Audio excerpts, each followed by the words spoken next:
As promised, we continue our conversation with the founder and managing director of Draper Fisher Jurvetson, venture capitalist Tim Draper. He recently beat out 44 other bidders at the U.S. government's Bitcoin auction last week. Tim, you now own 30,000 Bitcoins, estimated value roughly $19 million. Are you that much of a believer in the virtual currency? Yeah, I'm very excited about this. I think Bitcoin is as big a transformation to the finance and commerce industry as the internet was for information and communications, as peer-to-peer technology was to telephony.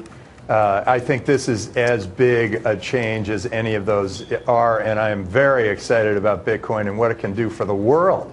It's going to open up the world in even a bigger way than the internet did, right through commerce. Okay, so I hear you say that it's important for the world, and I can understand that Bitcoin looks good in a system where countries, let's say the currencies, are less stable than the dollar. Argentina comes to mind. But how long till mass adoption in North America, or does it matter? Well, so yeah, to start with, the obvious choices are there's a company called Bitpagos that is operating in Argentina, and one called CoinCove operating in Mexico, and one called Pagatech operating in Africa. These are countries, Africa's not a country, it's a continent. But these are areas where they don't have super confidence in their own fiat currency, and as a result, Bitcoin looks more attractive to them. In North America, we have a strong currency and we have very good commerce, but we do have friction to our commerce. I mean, we pay credit card bills, we pay 2.5% to 4% for credit cards. Bitcoin could be much quicker and much cheaper than any of those. For us to move money to another country, it is always there's a lot of friction there. Western Union charges something like 8%. That can be done very quickly with various sources. Varum comes to mind. And I believe we will also be able to use Bitcoin as an alternative to our currency. I mean, in 2008, we didn't know if the dollar was going to be worth anything.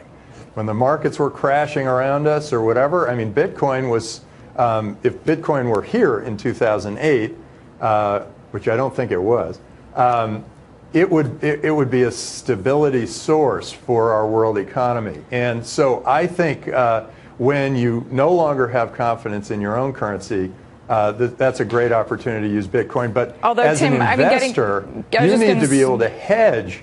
I mean, every investor who's a fiduciary should be at least partially involved in Bitcoin, because it is a hedge against all the other currencies.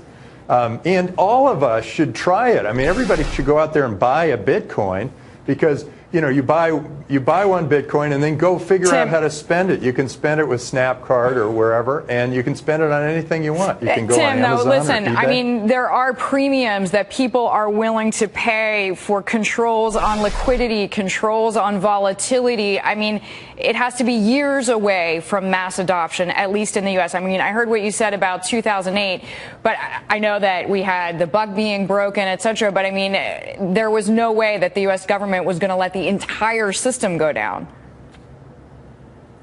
Well, I'm glad it didn't.